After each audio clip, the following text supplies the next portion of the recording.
6:30. First up on the agenda this evening is minutes from February 23rd and March 23rd. I have looked them over. They look good to me. I don't know if you guys have taken the time to do so, but we'll entertain a motion when you're ready. Motion to approve the minutes as printed. Second. All in favor? Aye. Aye. So moved. Minutes have been approved for both February 23rd and March 23rd, 2021. Any meeting mail we need to go over, Amanda, before we get started with the No. New business? Okay, I'm going to go right into new business. Case 2021.04.20A, case of Vertex Towers LLC, represented by Parisi Law Associates, who's petitioning the board for a special permit and variance for construction of a wireless communications facility located at 112 Quaker Lane, Acushnet, owned by the Threfall Family Trust. This request is being made under the provisions of Section 33C10 and 331E4. Is there a representative from Parisi Law? Good evening. My name is Francis Parisi, representing the applicant Vertex Towers. For purposes of getting through a lot of material, I'll probably be doing most of the speaking, but I also have on the line with me tonight Scott Adams and John Hampton from who are the civil engineers who do the project, and also Joseph Pereira, who's a real estate expert that also worked on this project with us. We are here tonight seeking a special permit to construct a wireless telecommunications facility at 112 Quaker Lane. I actually have like a PowerPoint presentation and the site plans and a lot of graphics. I was wondering if the chairman would allow me to share my screen so that the board and the public could see my screen while I'm talking. That's fine. Thank you. If I push a button like that, and I do that.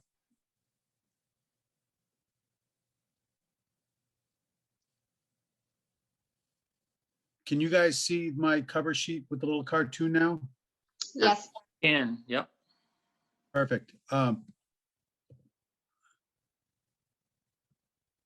As we said, we're here tonight seeking a special permit for a wireless telecommunications facility. I had one question with respect to your zoning bylaw. So in the abundance of caution, we also applied for a variance because your zoning bylaw was a little confusing with respect to these types of facilities. We know we need a special permit because your zoning bylaw says that no structure shall exceed 65 feet in height, except that may be allowed under the provisions of the Telecommunications Act, which is applicable to this particular application through a special permit. So we've specifically applied for a special permit for a facility that will be more than 65 feet tall. In addition, your zoning bylaw, the dimensional table that talks about all of the different height and other dimensional restrictions under the normal part of your zoning bylaw has an exemption from the height limitations for things such as antennas and chimneys and other non-occupiable type structures that extend no more than 20 feet above the height permitted in the district. And in this particular district, the normal height limitation is 35 feet. So because this facility is more than 20 feet taller than the 35 feet, I also requested a variance, but at some time before the night is over, I'd need the board to make a decision because it's kind of confusing here, whether or not we actually need the variance. And if so, we've applied for it, and whether the board will be willing to grant it. If we approve the structure, it'll cover both. I did read through it and I see where you're, saying that the 35 feet is a residential structure thing. And again, if you have an antenna or something on your own home or something, that's more what that's related to. Once you get into the telecommunications, it does refer back to your 65 feet and, That's perfect. the special permit will cover it. That's perfect. Yep. by way of introduction, the applicant Vertex Towers is what we call an infrastructure developer. The names in the telecommunications industry that you all know, like AT&T and Verizon and T-Mobile, have started partnering up with real estate developers who are very experienced in developing wireless infrastructure. We have been working in the Bristol County and Plymouth County and southeastern Massachusetts market for several years, and under prior organizations for many years before that. We have built towers we were just recently approved in Duxbury and in Raynham. We built a tower in Taunton and Raynham. We were recently approved in Middleborough, trying to think where else locally. We have some projects that we're going soon to file in Plymouth. I've also built towers in Plymouth. So we've had quite a bit of experience in this area. And the reason why that's relevant to a town like Acushnet is that we can be a little bit more thoughtful with the locations that we pick, the heights that we pick, the type of structure. We can look at the town zoning ordinance. We can look at all of the infrastructure in town. We're not beholden to any one individual telecommunications company, but at the same time, we have relationships with all of them. So we can be more thoughtful. And it's a model that's been very well received in a lot of cities and towns, because we're not just building a tower for one company. We build what we call co-locatable towers, towers that accommodate multiple telecommunications companies, multiple carriers. Like I said, we can be a little bit more thoughtful about it and be more respectful of land use restrictions. I had submitted a very extensive application package with a lot of material. Your zoning bylaw doesn't necessarily require it, but because these facilities are also federally located, we have to do a lot of federal due diligence. So we do it, and I submit it to the town because we have it. And I'm not going to go through it in great detail tonight, but to the extent you had any technical questions, there's lots of technical people on the call that can help us. I don't think I need to sell cell towers anymore, but the statistics are just staggering. It used to be 50%. Now it's actually over 60% of homes in the Commonwealth of Massachusetts are wireless only. People are cutting the cord and are becoming disconnected to the telecommunications world, except for through their cell phones. It's the slide says 70%, but it's over 75% of 911 calls are made by mobile phones. And certainly more so in the last year than any other year. People are working from home, trying to educate from home, and mobile communications is becoming infinitely more important as a telecommunications media in our society. And and the other thing that's happening too is that as people use their cell phones in their homes, they want them to use them in their basement offices and in the interior of their home. We at first were building these networks thinking it was going to be a truly mobile network where people would use them in their vehicles, which are not really a structural impediment to a telecommunications signal. But as you move into a residential structure in a basement or a commercial structure that's very dense, like a town hall or a police station, you need a much more better quality telecommunications signal. And so even places where there was kind of sort of coverage a year or 5 years ago, we're finding that coverage is dropping off as more and more people use the networks, and also as people use their phones in other and better ways. They've now become internet access devices, and people can text message and send and take pictures from their phone. And that just requires a much better telecommunications signal.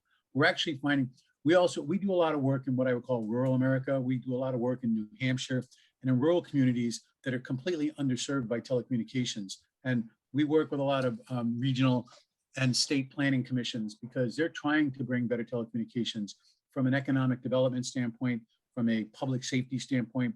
People are just the lack of good quality telecommunications is becoming a real public safety issue here. And so we're just trying very hard. And like I said, this model where we partner up with multiple telecommunications companies allows us economically to go into places that there might not be the economic incentive for one person to go in there, a town like a Verizon.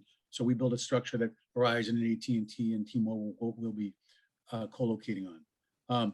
Why Quaker Lane? I think, as we know, telecommunications is lacking in that corner as you go up towards Rochester. We know there's existing infrastructure in and around Acushnet and in and around Rochester.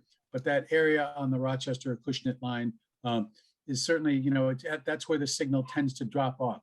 And like I said, it might work in your car, it might work outdoors, it might work in somebody's home, but not the home across the street. And what we're trying to do is develop infrastructure that makes that you have ubiquitous and complete and seamless coverage throughout all of that Rochester Acushnet area.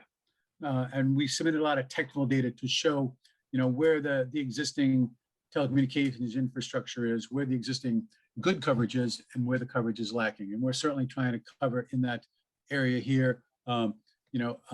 Telecommunications knows no municipal boundaries. So this tower will have a lot of benefit to Acushnet, but also for the Rochester side. And we don't look at town lines when we do our research. We look at land use, and we look at topography and terrain and where the existing infrastructure is. Because like I said, the signal doesn't stop at the border. So even though this does have some benefit to Rochester, it certainly has great benefit to Acushnet as well. The lot itself is a very large, I guess I'd call it an L, but it's really like a reverse J. It's a very large parcel that fronts on Quaker Lane, but it goes set back. The facility itself will be set back over 1,000 feet, about 1,300 feet from Quaker Lane. The lot itself is the same lot here. There's frontage on Quaker Lane, but then it goes back about 1,300 feet. And the facility itself will be set back in here in an area that's very densely foliated. It has not been farmed like the frontage of the lot. So you'll get a very substantial vegetative buffer surrounding the facility when it's completed. It's going right in this kind of square here. Just there'll be a few trees that are taken out, but for the most part, we would use a small clearing and to maintain the vegetative buffer around it. The compound itself is a very standard layout. We build about a 60 by 60 fenced-in compound that will contain the telecommunications tower on top of a small foundation. The foundation itself hasn't been designed yet, because after we're done with this process and we get local approval, the engineers go back to the site, do a lot of subsurface investigation, and then design a foundation very specific to the structure and the location, taking into account all the soils and what we find underground there. The facility will be surrounded by a chain link fence with barbed wire. We utilize that existing driveway that comes in, and we'll just be grading it off a little bit in here. But for the most part, we're not doing a lot of civil work other than building the tower foundation and putting a fence around it. The tower itself is what we call a lattice structure. It's a tower that we used to use a lot, and then towns started requiring us to use other types of designs. And we've actually started going back to this type of structure because it's far more accommodating. It's more structurally accommodating. What's happening in the telecommunications world is that two things are happening. One, technology is evolving quite quickly. And so, they're starting to market 4G and 5G, which is the fourth generation and the fifth generation of technology. But there are people out there that still use 2G and 3G. So a telecommunications site has to accommodate antennas for multiple technologies and also multiple telecommunications companies. And we're finding as well, as these antennas do more, as they become internet access antennas, they're actually becoming what we call them smarter, in the sense that there's a lot more electronics baked into the antenna, but they're also heavier. And so the engineers have to design structures that are far more structurally accommodating. So these lattice towers, I know there's some in Rochester and Acushnet, and it's a design that we're going back to because we just find it's just more structurally accommodating, more thoughtful in the long run. We've run into some instances where we built towers 10 and 15 years ago that are no longer structurally accommodating, and we've had to do retrofitting and all the problems associated with kind of screwing around with the design. So this type of design is far more future forward looking. And what I said, we build the structure, and then different telecommunications companies like Verizon and AT&T and T-Mobile will co-locate on it and add antennas over the course of time. one of the things that we do is we do very extensive regulatory compliance to make sure these facilities are very heavily regulated by the Federal Communications Commission and other federal regulatory agencies. And we just do we can do projections. So when this tower gets built out and we add, multiple sets of antennas at multiple heights, that even at the lowest height, the antennas are spaced out about 10 feet apart, 160 feet, 150 feet, 140 feet, 130 feet. And even at the lowest antenna threshold, if we were to have antennas going down that low, the maximum possible emissions at a site like this would be well under 1%, 0.1%, 0.2% of the maximum permissible emissions. And so these towers, they're not designed to broadcast throughout all of southeastern Massachusetts. They're really designed to cover a couple square miles in the Acushnet and Rochester area. So they're very low-powered facilities. And the town already has several similar facilities, and also throughout all of Eastern and Massachusetts, and throughout all the Commonwealth. I think there are 10,000 similar type facilities in Massachusetts now. So we're just building more and more of them, and the safety of them has been very well documented. And then what this slide is, and again, we gave you a lot of technical data showing the filling in that coverage gap on that Acushnet Rochester border to provide very seamless coverage between the existing wireless infrastructure and the new coverage that we'll get from this particular facility. And we do it. This is a very simplistic graphic in the sense that it really shows one height level, one telecommunications company. But we have lots of data to show that even at the lower heights, the 130-foot structure, that it still fills in that coverage gap nicely. We have to make sure that it is going to be suitable and attractive to multiple telecommunications companies. And we've done an extensive amount of research in that regard. As the chair mentioned, we need a special permit under your zoning bylaw. And really, there's some general criteria that apply to all special permits. Your zoning bylaw doesn't have anything specific with respect to telecommunications facilities, but defaults to the general requirements for a special permit. And that it shows that there's any potential adverse impacts do not outweigh the beneficial interest to the town, that in view of the character of the site, that there's no downside, that it's an appropriate use for this particular site, that there's adequate facilities, that there's no impact on traffic, no impact on water and sewer, and it's not detrimental to the neighborhood. These facilities are they're unmanned facilities. And I know you have other facilities in town. There's about a month or 6 weeks worth of construction activity, and then nothing happens. There's no noise, there's no smoke, odors, there's no lighting. We made sure that the tower doesn't require lighting under FAA regulations, which sometimes people have issues with.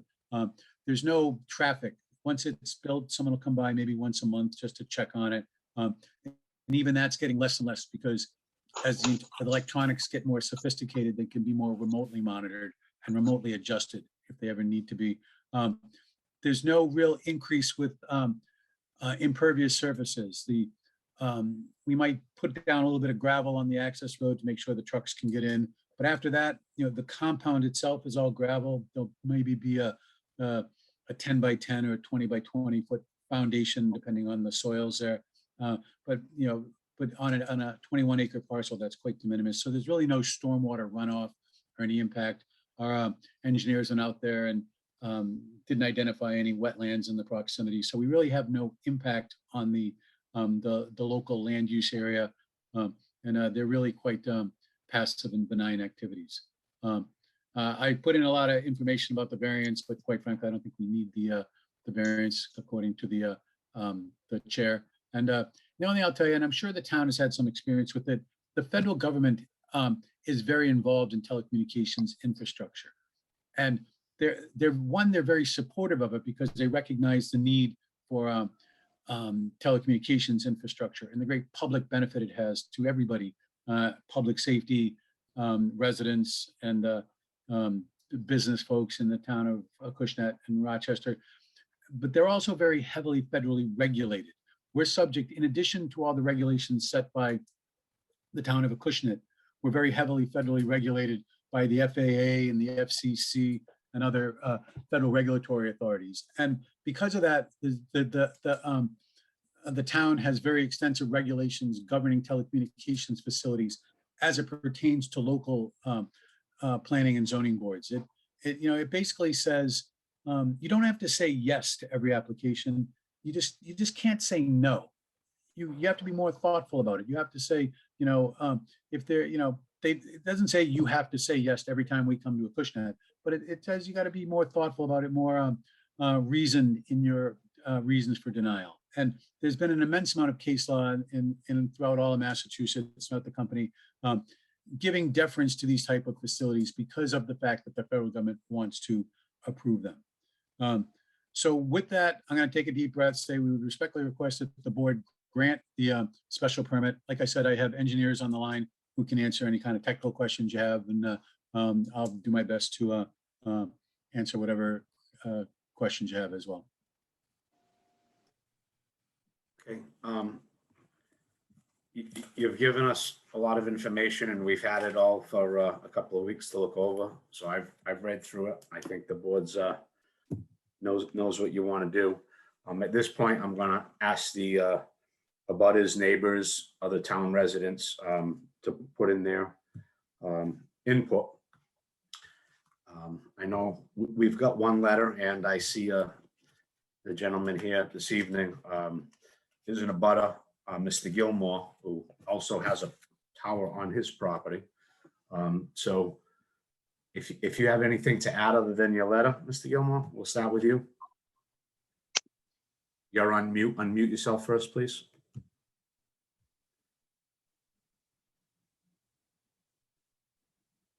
Okay, can you hear me now?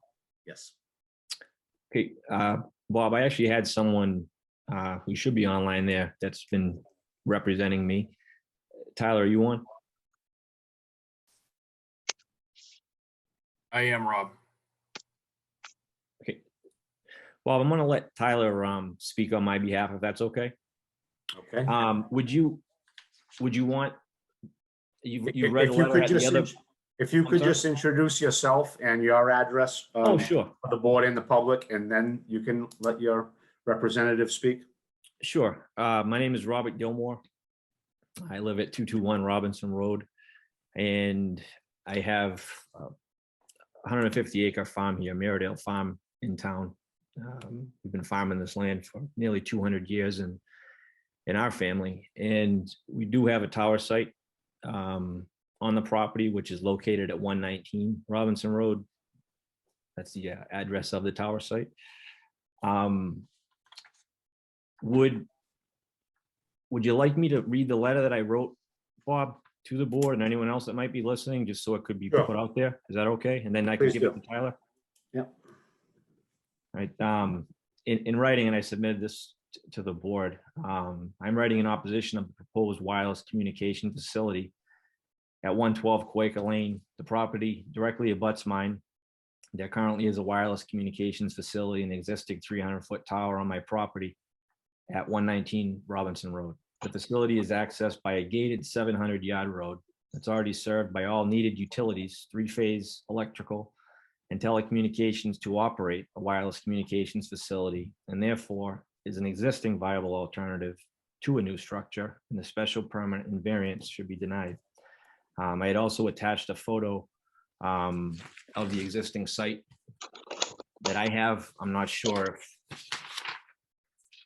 if it would be visible or not, but this shows the site, and what's circled in red is the tower site that currently exists on Robinson Road on my property, and that's about 700 yards back, and that's what's circled in red there. And I'll turn that over to Tyler now, if that's okay. I got one question for you, Bob, before you do. Are you suggesting that the tower will do what they want without building a new one? Is this tower not in use, or this tower you believe can serve the purpose without building a new one? Is that what you're trying to tell us, or that you just like your site? I guess you would say both. I'll let you. Tyler could elaborate. Tyler could elaborate better on that, I think. I'm not as well versed in it, and I apologize. Mr. Chair, Tyler McAllister from Mattapoisett. I was actually approached by Mr. Gilmore about 4 years ago to discuss his tower location. He had received notification from the Coast Guard that in the future, the tower was to be turned off, essentially. It's a existing 300-foot guide tower that was used for the Loran system up and down, part of the Loran system for up and down the East Coast. At this point, the Coast Guard has advised Mr. Gilmore that they will be terminating the site, and he now has the option of keeping the tower for himself or allowing the Coast Guard to remove it. So I have roughly 20 years of wireless experience, including owning my own tower company. I've worked with an engineering firm from 2000 to 2014, where we did almost exclusively wireless for all the major carriers in the engineering and the permitting and site acquisition side.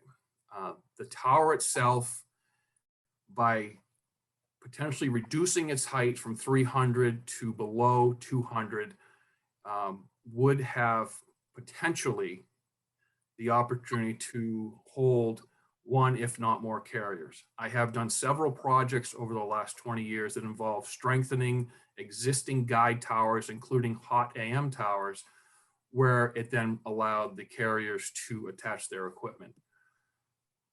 On the alternative side, we have discussed, Mr. Gilmore and I, of removing the existing tower and replacing it with a new, more sufficient structure in the future.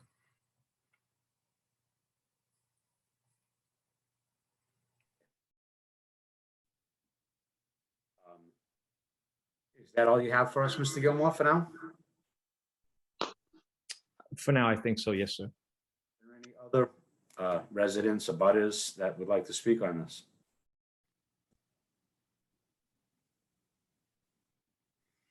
Okay. Board members, do you have any questions for our petitioner or our abutters? I have one, Bob. Okay. That existing tower, is that a Gwen tower? Is that what they call it? Ground Wave Emergency Network? Yes, And that was for the Coast Guard for some type of, if there was an emergency in the area or something, that would be, I know it's been up for a long time. I've been here 37 years. It's been up at least that long. Is that correct, sir? yes, sir, it is.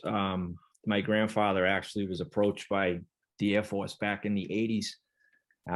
It is in fact a Gwen site, and that's what the Air Force originally used it for. That was taken over sometime in the 90s by the United States Coast Guard. When the Coast Guard took it over, they were using it. They upgraded the equipment on site, and they transitioned its use from Gwen over to DGPS to help accurate the DGPS signal. And that is 300 feet. Is that correct in height, sir? It is. Okay. Those are my only questions, Bob.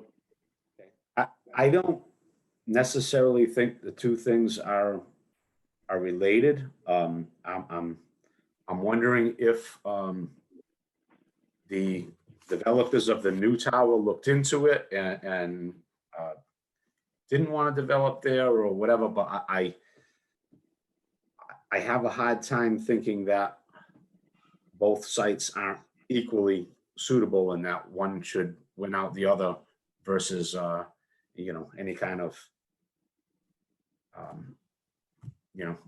for whatever reason the landowners are trying to do what they're trying to do. I don't think that one deserves any privilege over the other. So I don't know. Is there any other questions from anyone else on the board? Does anybody want to take action? Mr. Chair, could I just comment on that very quickly? I just want folks to know, we did look at that other tower. It's owned by the Coast Guard, and it's a secure facility. They may be abandoning it, but they haven't abandoned it yet. It's also a facility that was designed for different technology at a very different time.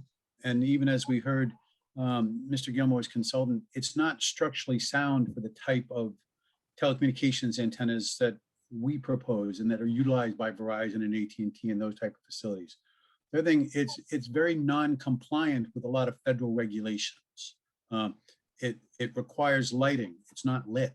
It was built at a time when it was not subject to a lot of federal regulations, but federal regulations have come in that makes it no longer compliant. We looked at it and just felt that given all the issues, and certainly the fact that the Coast Guard is involved, and you know, the Coast Guard, if they owned it, if they were operating it, would never allow other commercial telecommunications companies to locate on it because of the security concerns. So yes, there's a 300-foot tower there, but there's a lot of issues, and we felt it was more appropriate to start on a new site nearby. I'm not going to say his is a better location or ours is a better location. The chair's right. They're close enough to be comparable in that regard. There's just a lot of issues with the other tower that makes this particular application, our application, a viable alternative. And there's really only one application on the table now, which is our application. I'll, welcome anybody to put any input they'd like in. Tyler, did you have anything else? Well, the tower is lit. It is compliant with FAA. The Coast Guard agreement with Mr. Gilmore is the option to take assignment of the tower within the next 6 to 12 months. And given the COVID situation, that timeline was originally slated for second quarter of 2021. But now we're looking at probably third or fourth quarter of 2021. Originally, they wanted to try to do something at the end of 2020, but that obviously has gone by the wayside. The tower is fed by three-phase power all the way right to the site. The tower is fed by telco from the street all the way to the site. There is an existing road that is capable of handling very large trucks, and the site is well suited to be developed for telecommunications, regardless of the existing tower. Should it require an upgrade by removing 150 feet or so to bring it down to 150 feet roughly, or 180 feet, depending upon what the structural engineer says, the tower can be upgraded to handle additional loading of telecommunications. Listening to this and I'm getting it all. I'm just not hearing anything that says you're ready to develop this, and we have a developer looking to develop a property. So the potential development of one property shouldn't interfere with somebody else's application from what I can see. But that's just my opinion. I'm certainly willing to listen to the board and move on from there.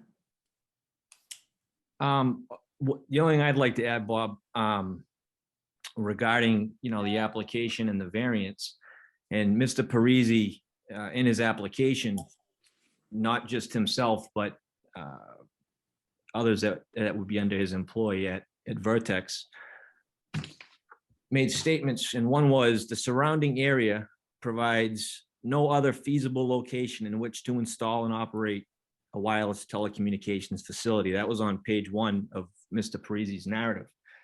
And I would adamantly oppose that opinion because it's just not true at all. It's stated several other times throughout this packet, and once was by a site visit. It was in 1 second.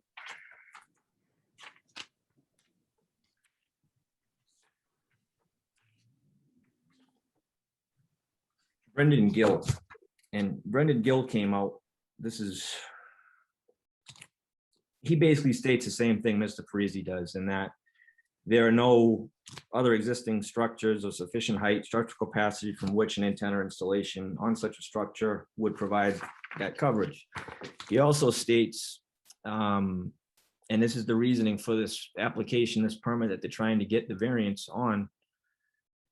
It says, in connection with this site, and identifying potential alternative candidates to the leased ground space on the property.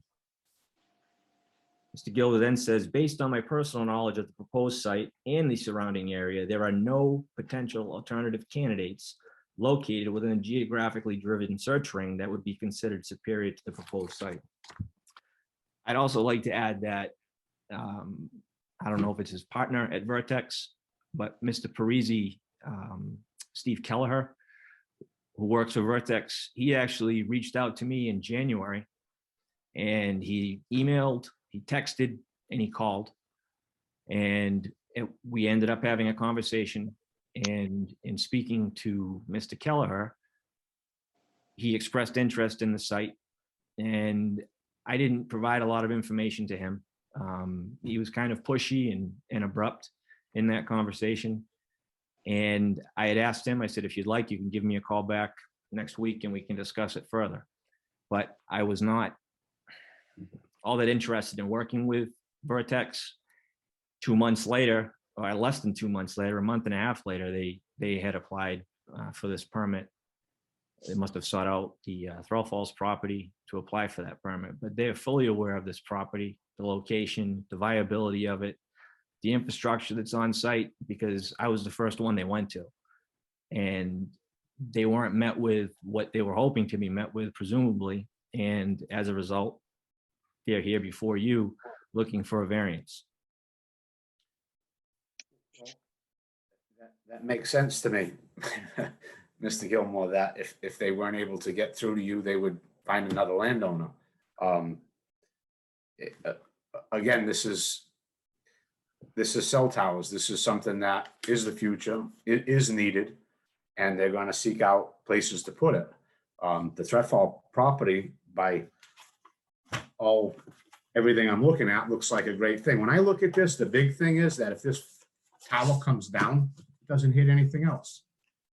And they've got all the room they need, and they have, there's no safety issue with it. There's no issue that you're gonna see this from anywhere, really. No more than the existing Gwen or any other tower. In my head, I don't have any reason to say that, we're not interested in something like this. I understand you'd like it to be where there's already one, but it sounds like you were reached out to and didn't want to talk to them by your own submission. Well, I didn't really want to talk to them because I had been consulting with Tyler as well as others. So I didn't have a real need to speak to them at that point. I did ask them to give me a call back the following week. They didn't. And, I'm not finding any issue with that. They moved on, and that's fine. I will say the site that's being proposed is going to require infrastructure to be brought in quite a distance, as well as clearing of wooded areas and a road being constructed and a fair amount of construction needing to take place, where the tower that I have currently is in a wide open field. There'd be no clearing whatsoever, no road needing to be cut in, and no environmental implications or disruptions, presumably, whatsoever. That's all I have to add regarding that. Thank you. If I may, it's just that Vertex Towers does not want to use Gwen Tower. Is that correct, Mr. Is it Parisi, sir? Right, that's correct. Okay. We looked at it for, yes. Nope, I understand. You don't have to explain it. I understand completely. It's just one for the other. We are here for a variance to put a cell tower up and add it to be 160 feet. Is that correct? That's correct. Special permit, but yes. I'll make a motion. We move on that. I'll second the motion.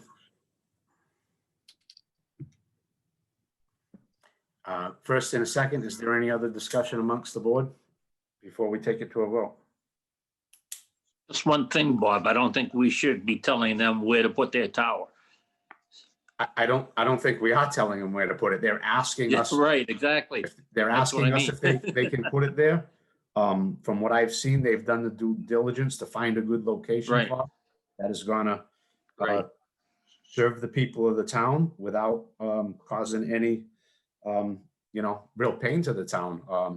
I haven't heard Right. from Craft Falls, but they're asking for this. The land looks like more than suitable. Again, it's way in the back corner, and if you look all around the tower, where it's gonna be, if it comes down, it stays on their property. So. Right. I'm thinking there's no reason to say no. So, again, I second the motion, and at this time, I'm gonna ask for a roll call vote. I'm just gonna go down the list that they're on. Mr. Hippolito, are you a yay or a nay on this? No, you weren't muted, now you are.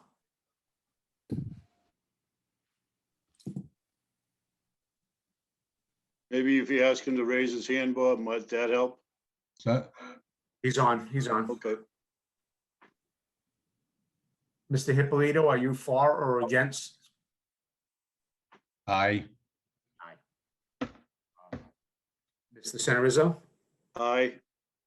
Ms. Baptiste? Aye. Mr. Lally? Aye. And I as well. So the yeas have it, unanimous, 5 votes for the approved tower to be special permit for a tower to be 165 feet. And I will add that the tip to the lightning rod is 171 feet. It does shoot up above, and this tower will be in existence to serve multiple communications.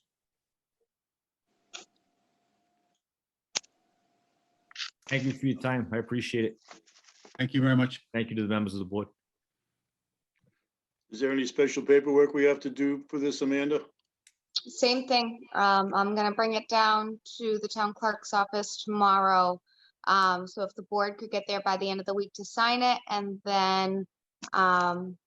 Parisi, if you could reach out to the town clerk's office, probably I'd say about the middle of next week, they can go through the process with you and let you know when you can come in and sign and pick your stuff up.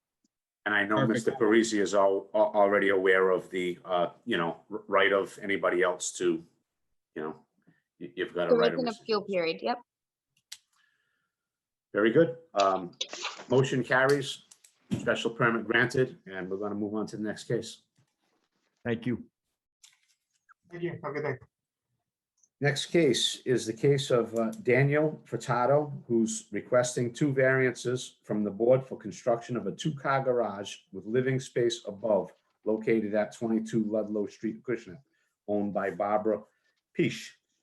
I hope I said that right. This request is being made under the provisions of section 3.3.1E3 and 3.3.1E5. We do have both. I can't promise that I can hold her over there. Are you gonna meet me? Have both plot plans and addition plans for this. I'm gonna ask that the petitioner, Daniel, I'm sorry, Daniel, if you're available to start us off. Yes, I am. So I'm Danny Furtado, and we're on 22 Ludlow Street, and we wanted to build a 2-car garage with a loft on the top because our family is growing, and the house is too small. I don't even live in it yet. I still live in an apartment in New Bedford. So for me to move in here, it's just too small, and we already have a 2-year-old child, and it's 3 very small bedrooms, and we wanted to know if we will be able to build. I already tore down the carport, and that's where we were going to build, where the carport was, and just a little bit more bigger going towards the back. And there's also a paper street that we were hoping that we could also claim as well, and take on the maintenance. Well, we cut the grass already and take care of the trees that are on there. So That's not an issue for this board, just Mhm. so you're aware. Okay, that's good. So yeah, we have a family, we're growing, and Nicole's mom and dad come down for months at a time from Germany. They're out in We Germany. lost you, Bobby.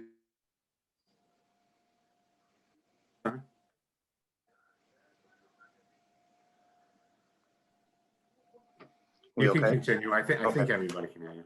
Okay. And yeah, we have, Oh, okay, we're back. okay. And this is Nicole. This is my girlfriend, and Hi.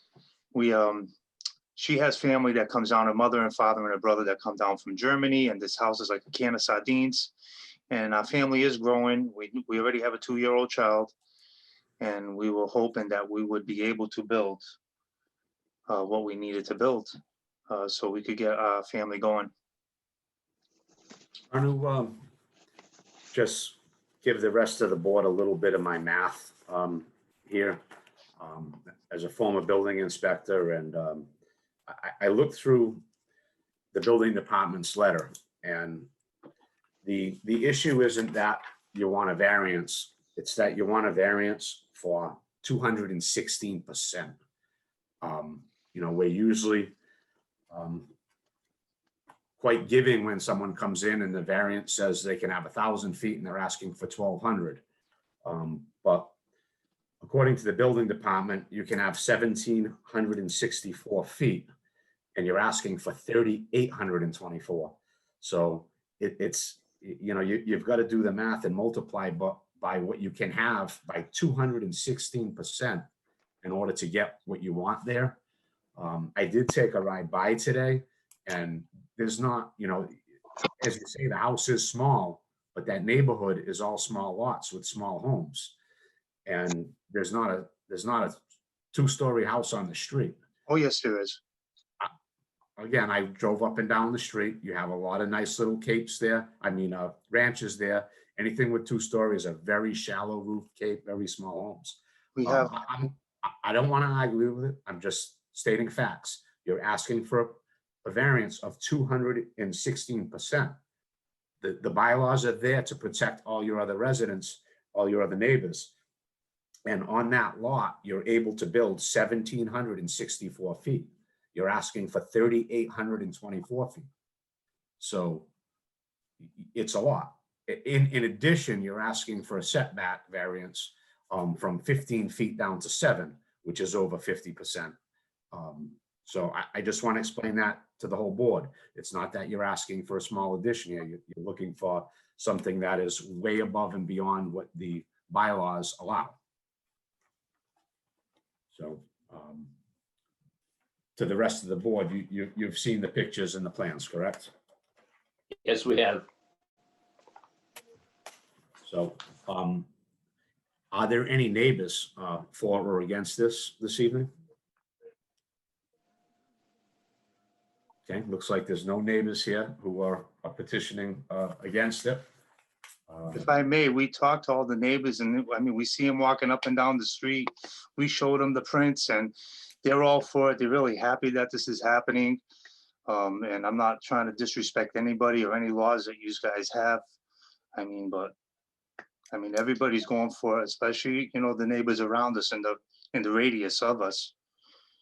And they know exactly what we're doing.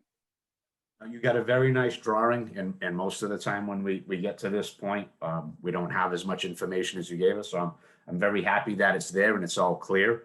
And your neighbors were asked to be here, and none of them are. But it just, to me, it stands out as a very big ask. But I'm not the board, so we'll. If I may too, most of it's going to be going towards the backyard. I just can't see it being an eyesore. If anything, it's going to be beautiful when it's done. And we do have plenty of yard. And that's why we asked if we could claim that that paper street. If I may, maybe if you were to cut it down, I know it's hard for you to do it, but number one, on the paper street, you have to have everybody on the paper street to agree with you to discontinue the street. You just can't go to the street and take it over. There are rules and regulations about paper streets. I don't know where all the other existing neighbors are, et cetera, et cetera. But maybe if you could bring continue it and bring another drawing in with less square footage, it might be more applicable in your situation, sir. I don't mean to be disrespectful, but I mean, that's what they're looking at. You were asking for, if it was a little percentage, it would be okay, but you're asking for 216%, as Bobby said, which is a little overboard.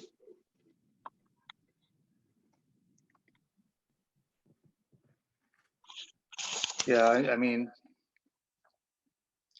I don't know what to say. I mean, we have, I mean, Bob Cuomo has his 2-car garage on the paper street. The person behind us over here has the underground pool on the paper street. I mean, I know that this street was abandoned and it's sometime in the 1800s. And I don't think it'll ever be a street again. And we've been maintaining it. Like, and I understand we're asking for a lot, as you guys are telling me. So I don't know what else to say. I really wish that we would be able to do this, but that's up to you guys now. It's not in my hand. I mean, as much as we love to do this and start our family and get going here. I'm not against anybody having a 3,800 square feet. I mean, I think it's great that you can do that and have that and have a big family that wants to be there. It's just on an 11,000 square foot lot. It's a lot. The percentage is there for a reason. And again, we're reasonable people with common sense. We don't want to tell you can't have 20% more. But just, you know, our job is to keep everything in compliance with neighborhoods. And in the neighborhood of all 10 or 12,000 square foot homes, you know, 1,500, 2,000 square foot homes are already pretty big. As the bylaw states, your home by law today, if you bought that lot and built a brand new home, you could only build a home of 1,764 feet. So to ask for one of 3,800 square feet, and again, I didn't make up these numbers. I'm not trying to say I've reviewed these plans. That's what the building department is saying. And if we vote to give you a variance, we're voting against the building department and our bylaws saying that, no, it's okay for you to have 3,800 square feet. And it just, you know, if you were looking for 2,000, which would be, you know, a 20% increase over what you're allowed, I know everybody here would be in favor of it. The bylaw set the setback of 7 feet. That's a whole different issue entirely, because you can actually push the addition back and not need that variance. But you're asking for 2 variances that are both really maxed out percentage wise for the bylaws, in my opinion. So I agree with Mr. Senarizzo. I think maybe there's something that could be done to scale it down and you could get, and again, I'm just my opinion. If you get 4 votes here, you can do what you want, but it's a big ask. Bob, the size of the building going to set a bad precedent for future I agree. people that come in asking for a variance, you know? It really means that our bylaws don't mean anything, because it's 260. Right, exactly. You know, 20% Exactly, Bob. is talking, but so, you know, again, I've said all I'm going to say. I'll entertain it, a motion as a. If I could just make one suggestion to Mr. Furtado, maybe if he wants to, and think about it with your girlfriend, if we deny this, you can't come back for 2 years. If you would like to continue it and downsize what you have to the rules and regulations that we have, then you could come back and continue this. Am I correct, Bob? That's correct.